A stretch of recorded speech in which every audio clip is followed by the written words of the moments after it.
Muy buenos Hola Sebas, ¿cómo días, Silvia, ¿cómo estás? estás? Muy Bienvenido a bien, Opinión Popular. gracias a Bienvenido, ti. bienvenida. Feliz.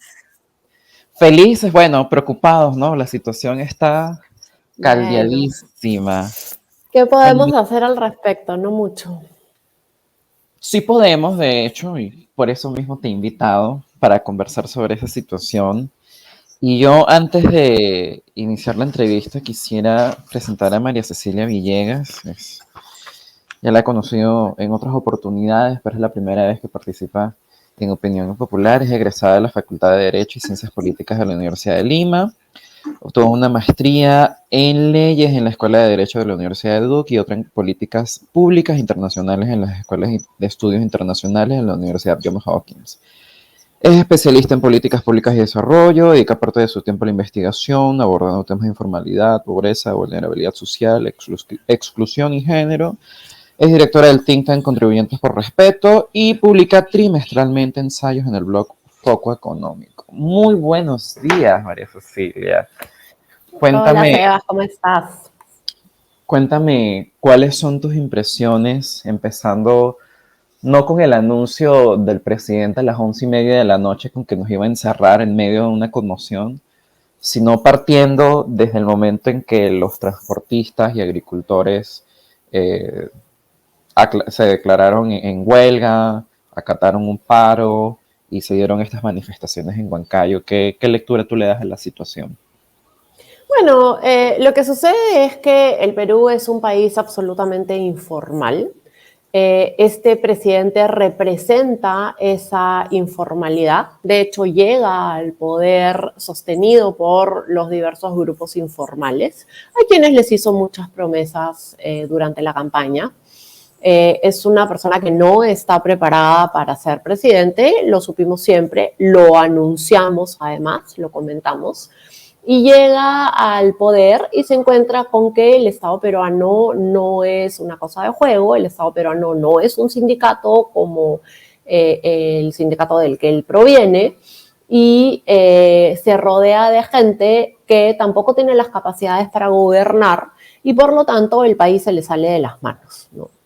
Los grupos informales a los que él representa le están exigiendo que cumpla con sus promesas. Y esto es lo que sucede. Lo que ocurre además es que estos grupos, al ser informales, representan intereses contra la formalidad. ¿Y a qué me refiero? Si tú ves desde un inicio del gobierno, los grupos de transportistas llegaron al ministro de Transportes, Silva, en aquel momento, y se dieron varias concesiones, ¿no?, a los transportistas que atentan contra la formalidad y que atentan contra la institucionalidad. Ningún peruano puede querer el servicio de transporte que tenemos hoy día en las calles. No queremos choferes que se pasen las luces, no queremos choferes que manejen como si fuera el fin del mundo, porque pone en riesgo nuestra seguridad y nuestras vidas. Y eso es lo que ocurre. Tenemos empresas de transporte que tienen miles de soles en multas y que no les interesa y no las paga. Y ellos son los que luego organizan paros de transportes y luego están exigiendo que se les quiten las multas, están exigiendo que no se les sancione, están exigiendo que no se pongan requisitos para acceder al brevete, o que se facilite todas las distintas autorizaciones que el Estado exige precisamente para garantizar la seguridad del resto de ciudadanos. Hoy en día están pidiendo que desaparezca la SUTRAN, que es el organismo regulador del transporte público. Y según he visto hace unos momentos, ya el nuevo ministro de Transportes ha sostenido que se va a reestructurar completamente la SUTRAN. Con lo cual, la informalidad, el antisistema, el antiinstitucionalidad está ganando. Pero eso lo sabíamos y lo advertimos en su momento. Advertimos que el presidente que llegaba provenía de ese sector y por lo tanto iba a empoderar a estos sectores que lo estaban apoyando. Entonces, esto es un poco lo que veo. A los transportistas se han unido los agricultores, Hay un tema con los precios internacionales de los commodities.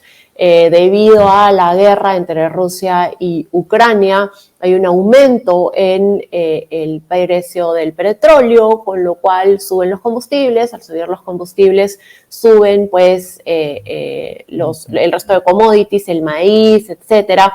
Sube el transporte público, sube el precio de la canasta básica, y esa es una realidad. Entonces, tienes muchos sectores de la población que están demandándole al gobierno que actúe y que le resuelva los problemas. Lo que sucede además es que en el Perú no existen partidos políticos, y los partidos políticos funcionan como correas de transmisión de los intereses de los ciudadanos. Hoy en día, los ciudadanos no estamos representados por nadie. No tenemos la posibilidad de llamar a nuestros congresistas y decirles: estos son los problemas que enfrentamos, ¿cómo los resolvemos? La marcha que hemos visto el día de ayer, por ejemplo, es Lima y la población de Lima sin una organización atrás, porque no hay un líder de esa marcha. Fue simplemente Lima que reacciona ante la decisión del Estado peruano, inconstitucional además, de cortar nuestra libertad y encerrarnos en nuestra casa. Y la marcha ha sido gigantesca, y han sido los limeños que han salido a decirle: no, señor presidente, nosotros no vamos a permitir que violenten nuestras libertades. Pero si tú ves, y yo estuve en la marcha ayer, no hubo un solo líder. Nadie la lideró, nadie habló. Fue absolutamente espontánea. Se movió a través de redes sociales, a través del WhatsApp, y la gente no dejaba de llegar. Y todos que debieron haberse quedado, de acuerdo al decreto supremo del gobierno, encerrados en sus casas, pues le dijeron al gobierno: no, señor, nosotros vamos a defender nuestra libertad y vamos a salir a la calle. Creo que hay un antes y un después de lo que ha sucedido ayer, y yo la verdad te decía al inicio, estoy muy feliz porque lo que he visto ayer es el ejercicio de ciudadanía, es el ejercicio de los limeños diciendo: basta ya. Y eso creo que hay que celebrarlo. Exactamente, finalmente se rompió la inanición, ¿no? Un poquito la dejadez, que uno sentía esta angustia de que la gente no reaccionaba ante los constantes atropellos del presidente. Pero volviendo, antes de profundizar en eso, yo quisiera volver a alguna cosa muy, muy importante que tú mencionaste, es que el presidente viene de estos grupos informales. Y esto se evidencia perfectamente en lo que tú has mencionado de la reestructuración del MTC, pero no sé si recuerdas también lo que pasó con la ATU, que sacaron a la jefa a pedido de los colectiveros para poner a alguien afín a ellos. Y se ha prácticamente legalizado el transporte informal, estos colectivos que prácticamente operan por fuera de la ley, pero presionando al oficialismo, al ejecutivo, consiguieron lo que estaban buscando. Y ahora estamos viendo que las consecuencias se reflejan hoy en el presente, que es en la reestructuración de la Sutran, y que para mí marca muy mal precedente, porque se está normalizando el chantaje, de que te destruyo el país, te hago lo que tú, o sea, mira, destruyo, hago todo esto, un desmán, para conseguir lo que yo quiero, o sea, dejando de lado las formas democráticas. Pero también yo pienso que discrepo un poco ahí, yo creo que también es una lectura un poquito incompleta, porque también hemos visto que mucha gente se ha plegado a estas manifestaciones de los transportistas y de los agricultores para hacer sentir su malestar. O sea, hemos visto en Huancayo esta gente con sus carteles de que fuera Castillo, o sea, gente que además también está saliendo espontáneamente, igualmente que en la capital, a protestar contra el alza de los precios que se refleja en los productos de primera necesidad. Y sobre eso yo quería preguntarte, porque sabes que ayer estábamos en un space con unos amigos, y ahí algunos decían que, bueno, eran un poco más pesimistas, ¿no? Decían, bueno, Castillo se va a quedar hasta el 2026, pero ¿realmente el país va a aguantar 4 años más? O sea, realmente la población va a volver a, o sea, después de lo de ayer, ¿tú crees que si continúa la tendencia como ya la estamos viendo, de que la situación económica no va a seguir mejorando, ¿tú no crees que eso puede ser razón para que posiblemente implosione finalmente el gobierno? O cómo, digamos, cómo tú ves ahora este, las cosas de aquí a futuro, teniendo en cuenta las manifestaciones de ayer y teniendo en cuenta que hoy en Ica, por cierto, que esto no se está hablando, ha fallecido una persona y ya van 7 muertos y el ministro de Interior tan cínicamente dice, son 4 muertos nada más. Tampoco importa la vida de Bueno, la persona. Bueno, ahí hay dos cosas. Primero, yo creo que, y sí te lo dije al inicio, tenemos por un lado los informales, tenemos un presidente que no ha cumplido sus promesas, pero por el otro lado tenemos un descontento importante de la población que está enfrentando el desgobierno de Pedro Castillo. Tenemos un aumento en los precios, hemos tenido los colegios cerrados 2 años y nuevamente nos han cerrado los colegios esta semana por los conflictos que existen. Ya van 3 días de colegios cerrados y no sabemos qué es lo que va a pasar mañana, porque mañana hay una huelga o un paro nacional del SUTEP y de la CGTP. Entonces no sabemos qué es lo que va a suceder el día de mañana. Entonces, sin duda, hay un descontento de la población y por eso es la marcha de ayer. Por eso es que la gente ha salido en el tamaño que ha salido. Y lo hemos visto también en otras regiones, porque no solo Huancayo ha salido, hay distintas regiones que están saliendo. Pero creo que es importante dividir quiénes salen para defender intereses de grupos informales que lo que buscan es tirarse abajo las reformas y la institucionalidad, el transporte, esto, etcétera, y quienes están saliendo realmente porque quieren que haya gobierno, porque están exigiéndole al gobierno que les responda, ¿no? Entonces, creo que son dos grupos distintos y luego tienes un tercer grupo, que es lo que hemos visto en Ica el día de hoy, y bueno, en las últimas semanas, la gente que está en Ica hoy, ya son 2 muertos, ya se confirmó el segundo muerto el día de hoy en la región Ica.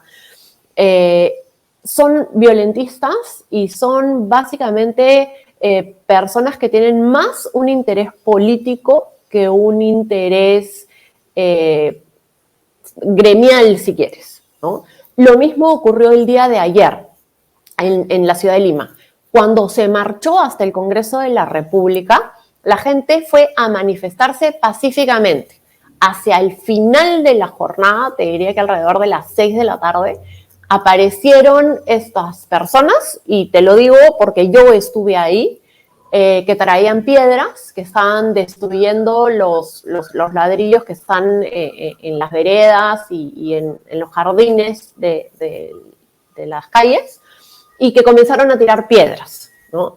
Y que comenzaron a violentar a los policías, y nadie los estaba sacando, porque la policía estuvo todo el tiempo resguardándonos. De hecho, yo caminaba al lado de la policía, en mi grupo estaba, y tenías policías por todos lados, guiando la marcha, diciéndonos por dónde ir, ¿no? Atendiendo, porque había gente que de pronto de caminar tantos kilómetros se sentía mal porque ayer hacía calor en Lima y había un sol y la marcha comenzó a las 2 de la tarde, atendiendo a las personas, y de pronto aparecieron estos violentistas y comenzaron a atacar a la prensa, a la policía y a los ciudadanos que estábamos ahí sin ningún motivo. No hubo ninguna razón, la policía en ningún momento trató no sé cómo se dice, de desarmar la marcha, de impedirnos esto continuar. Fue absolutamente pacífica hasta que llegaron estas personas armadas de piedras y palos, y están los videos que lo garantizan. Estos personajes tampoco se identificaban, no pertenecían a un grupo determinado, simplemente era violencia por violencia. Se buscaba generar violencia. Hay un periodista que fue atacado y golpeado, hay otra periodista a la que se le tiró una piedra, hay policías heridos, ¿no? Entonces, esa es la realidad. Hay grupos violentistas que se están infiltrando en estas marchas y que no queda claro cuál es su motivación, más allá de lo que podría ser una motivación política no podría decirte porque no queda claro qué es. Hemos visto hasta altas horas de la noche cómo continuaban tirando las piedras y la policía estaba desarmada, con lo cual tú lo que ves es nuevamente el Estado peruano rindiéndose y no ejerciendo el rol que tiene de control de la violencia. Tú veías a los policías totalmente desarmados enfrentándose a estos violentistas con piedras y con palos, ¿no? Incluso hemos visto cómo le tiraban piedras a los caballos se caían. Entonces, el Estado peruano no tiene ni siquiera la capacidad de defenderse. En un país desarrollado esto no habría ocurrido. En Estados Unidos hubieran sacado a la policía y la policía hubiese controlado y encarcelado a cada uno de estos personajes. Luego que además retaban a la policía y les bailaban y les tiraban piedras, ¿no? Entonces, es bien importante entender que una cosa es el derecho que tenemos los ciudadanos a manifestarnos y otra cosa es el uso de la violencia. El uso de la violencia no puede permitirse en ningún caso y en ningún supuesto. Y el Estado no puede ceder su obligación a garantizar la seguridad de los ciudadanos. Y además una cosa muy importante, que a raíz de esta violencia, ahora vemos que la izquierda usa los mismos argumentos que se usaron en el pasado para deslegitimar sus manifestaciones, hoy para desacreditar a las personas que han salido a marchar. Y sobre eso yo te quería preguntar, ¿qué piensas de la izquierda que hoy en el pasado no le queda más que tratar de desacreditar las manifestaciones en la capital y en el país? Que para mí es una manera de ocultar su frustración, porque el presidente, porque el pueblo del que ellos tantos dicen hablar, está despreciando al presidente que apoyaron, pero yo no sé tú qué realmente pensarás de estas personas que en un afán, no sé, por tratar de encubrir al presidente, están tratando de desacreditar las manifestaciones y lo más importante, los problemas de fondo, que finalmente son las razones por las que la gente ha salido a protestar. Bueno, de la izquierda a mí no me sorprende, la izquierda peruana a mí esto no me sorprende, porque ellos siempre han utilizado, han creado una narrativa para justificar su incapacidad. La izquierda, a donde ha llegado, ha demostrado ser incapaz. Las políticas que promueve la izquierda no son políticas adecuadas para resolver los problemas de los ciudadanos. Entonces, inmediatamente lo que hacen es crear un enemigo común, crear mensajes muy sencillos que desacrediten ese enemigo y hacerle creer al pueblo que los están representando. Pero en cuanto llegan al poder, lo que vemos es que no tienen la capacidad de gestionar, porque sus políticas son equivocadas. Y eso es lo que vemos en cada vez que la izquierda llega al poder. Exactamente. Bueno, nada, yo creo que por hoy ya hemos terminado.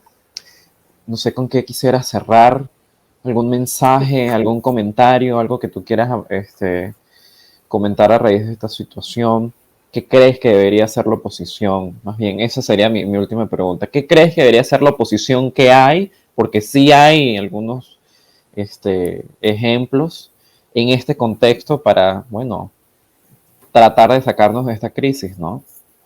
Mira, yo te contesto con una pregunta. ¿Cuál oposición? Porque yo no veo una oposición. Yo lo que veo es algunos políticos que están intentando dar batalla, pero no veo una oposición articulada. De hecho, yo soy muy crítica del Congreso porque creo que en el Congreso están intentando mantener su curul y mantenerse en el poder en lugar de lograr dar una solución política a la crisis que enfrentamos. ¿Qué es lo que, con qué me quedo? Yo te puedo decir que me quedo con la marcha de ayer, me quedo con los ciudadanos ejerciendo ciudadanía y diciéndole al gobierno: no vas a pasar, no vamos a aceptar esto. Creo que uno de los problemas que tenemos en el Perú es que los ciudadanos no ejercemos ciudadanía. Celebro lo que ha ocurrido ayer en la ciudad de Lima. Lamento las 7, 8 creo que son ya muertes de peruanos que han ocurrido, sin importar de dónde vengan, sin importar si son violentistas o no son violentistas. La vida es el bien supremo y nosotros tenemos que defenderla y el Estado tiene que garantizar su protección. Creo que es lamentable cada una de estas muertes y creo que el Estado tiene que retomar su autoridad, porque si nosotros hubiésemos controlado estos movimientos violentos, ninguna de estas muertes hubiera ocurrido. Lo lamento mucho y lo lamento, mi pésame a sus familias y a sus amigos. Creo que la violencia no conduce a nada bueno. Creo que ayer en la ciudad de Lima se ha demostrado que podemos manifestarnos en paz y ejercer nuestro derecho y lanzar el mensaje al gobierno de ponerle un pare. Creo sinceramente que las libertades de todos los peruanos están en juego y que por eso tenemos que todos salir a hacer política, que implica manifestarnos, que implica marchar cuando haya que marchar, que implica hablar cuando haya que hablar, que implica militar en partidos políticos, que implica formar nuevos partidos políticos. Necesitamos retomar el control de nuestro país y encauzar el Perú hacia el desarrollo. Nos lo debemos a nosotros, se lo debemos al gran país que tenemos y se lo debemos a nuestros hijos, porque nosotros tenemos que construir un futuro que este gobierno nos está quitando. Creo que ese es el mensaje con el que me quedo. Hagamos política, seamos ciudadanos y retomemos el control del Perú. Nunca más de acuerdo contigo. Hay una frase que he estado rondando bastante, ¿no? Que la consecuencia de no involucrarse en política es precisamente ser gobernados por las peores personas y que se llegue a esta situación. Así que finalmente ya es responsabilidad de nosotros y lo más importante, abandonar este pensamiento de la búsqueda de un mesías, ¿no? Porque creo que hay también como, ay, que venga alguien a salvarnos y a resolver nuestros problemas, cuando, siendo sinceros, esto es responsabilidad de nosotros también y ya depende de nosotros resolverlo. Así que bueno, muchísimas gracias, María Cecilia. Ha sido un placer que me acompañes hoy en Opinión Impopular. Ya sabes que siempre estás invitada para comentar, para hablar de cualquier tema que tú desees. Y bueno, será hasta la próxima. Un placer. Bueno, yo creo que esta entrevista y los comentarios de María Cecilia nos han dejado muy claro de que el pollo está agonizando y pronto se va a morir. Recuerdo hace unos meses cuando el aprendiz de dictador que tenemos por presidente nombró al impresentable de Héctor Valer, el traicionero tránsfuga de Renovación Popular que por quien metió al Congreso. En la Liga Libertad, que ustedes saben que yo soy parte, sacamos un comunicado llamando a la gente a marchar. Y había una línea muy importante y decíamos, y yo lo sostengo, es que la permanencia de Castillo significa la crisis permanente. Parece que a algunos solamente les queda ridiculizar las manifestaciones en su afán de seguir defendiendo lo indefendible. O sea, parece que su papel en este castillo es ser el bufón, el payaso. No tienen un ápice de pensamiento crítico y se pierden en discusiones banales de temas que realmente no tienen nada que ver para tratar de encubrir al presidente, que era una cosa que yo les hablaba en el primer capítulo, de cómo la izquierda redirige la atención hacia otros temas que no perjudiquen al presidente en primer lugar para usar ese asunto como chivo expiatorio y actúan como si los problemas reales no fueran problemas en primer lugar. Pero yo creo que a mí me faltó decirlo, yo creo que a mí me faltó decirles cómo enfrentar esta situación.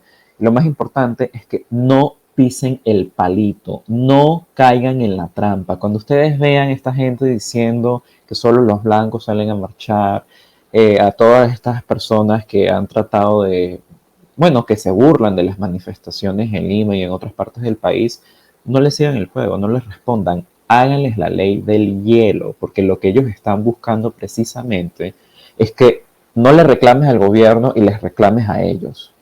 ¿Me entienden? Ellos están dispuestos a hacer el sacrificio, que los insultan, los ofendan, tengan 450 citados, no les interesa, porque entonces ahí estás enfocándote en eso y no te estás enfocando en los 7 fallecidos en el contexto de las manifestaciones, no te estás concentrando en las declaraciones del ministro que dijo, ay, yo no creo que por un día se vayan a quedar sin comer, o el otro diciendo, ay, solo son 4 muertos, o Castillo acusando a los manifestantes de que son pagados.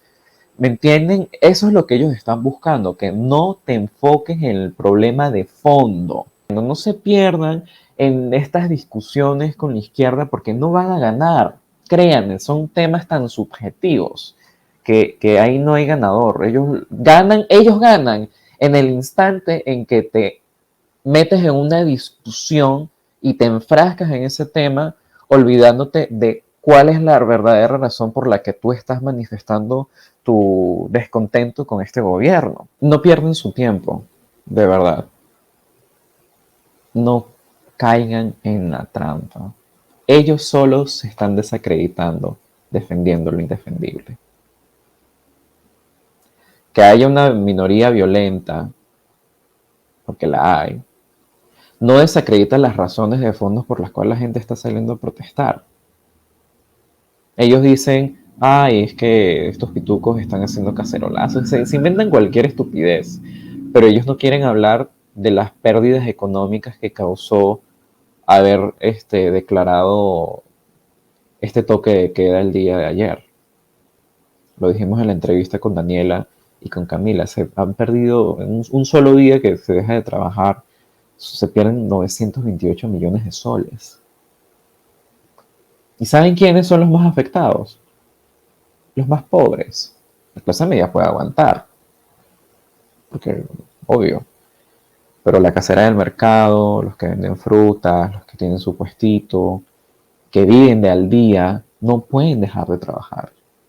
Y esa ha sido la razón por la que esta manifestación fue masiva, porque fue en reacción a una medida que no solamente atenta contra su derecho a transitar libremente, sino también con trabajar y comer. ¿Cierto? Entonces, eso es lo importante y es ahí donde nosotros nos deberíamos estar enfocándonos, no cayéndonos en discusiones que ni vienen al caso.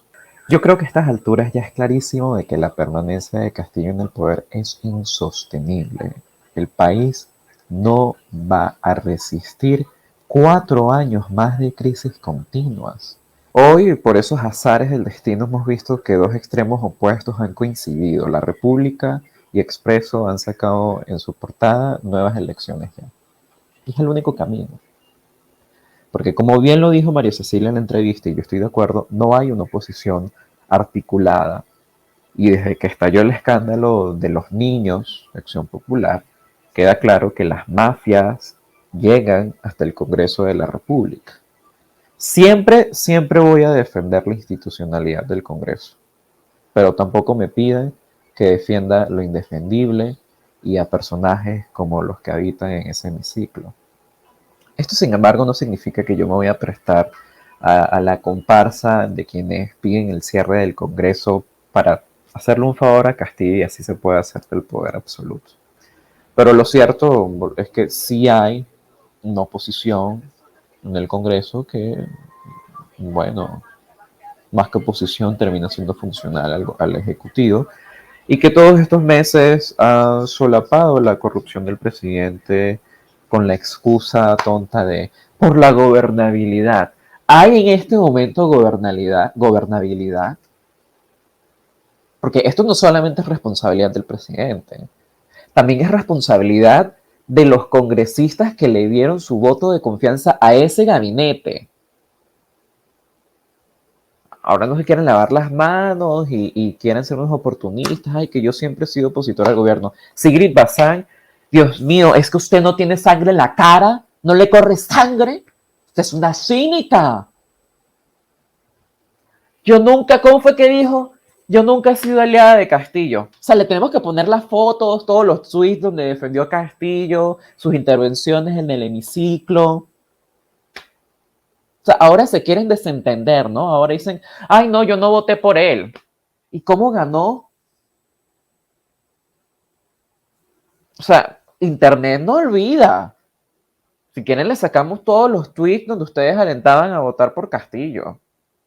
Cuando nos hagan gaslighting, no nieguen sus propias palabras. Miren, está bien, votaron por él. Ok, bueno, ya pues nosotros también tuvimos que votar por la señora K. Pero asuman, cuando uno dice asume tu voto, es reconocer que votaste por esa persona y que vas a ejercer tu rol cívico, tu rol como ciudadano, perdón, a fiscalizar el poder, porque la democracia no solamente es ir a votar en una elección, la democracia no se termina en una elección. La democracia también es respetar la división de poderes, los derechos y libertades de los ciudadanos. Eso es la democracia, fiscalizar al poder, no rendirle pleitesía, no justificarlo, no defender lo indefendible, porque todos los políticos terminan aprovechándose de ti. Tú no le debes nada a un político. Eso es la democracia, fiscalizar al poder, no rendirle pleitesía, no justificarlo, no defender lo indefendible, porque todos los políticos terminan aprovechándose de ti. Tú no le debes nada a un político. Ellos están obligados a cumplirte a ti, no al revés. Así que ya lo saben. Primero que nada, enfóquense en los problemas más importantes. Siguen criticando, denle con palo al presidente. No caigan en la trampa de la izquierda que quiere desviar la atención hacia otro tema. Y tercero, cuestiónense todo y lo más importante, recuerden que todo este problema es responsabilidad del presidente. Así que sin nada más que agregar, nos vemos en la próxima. Hasta luego.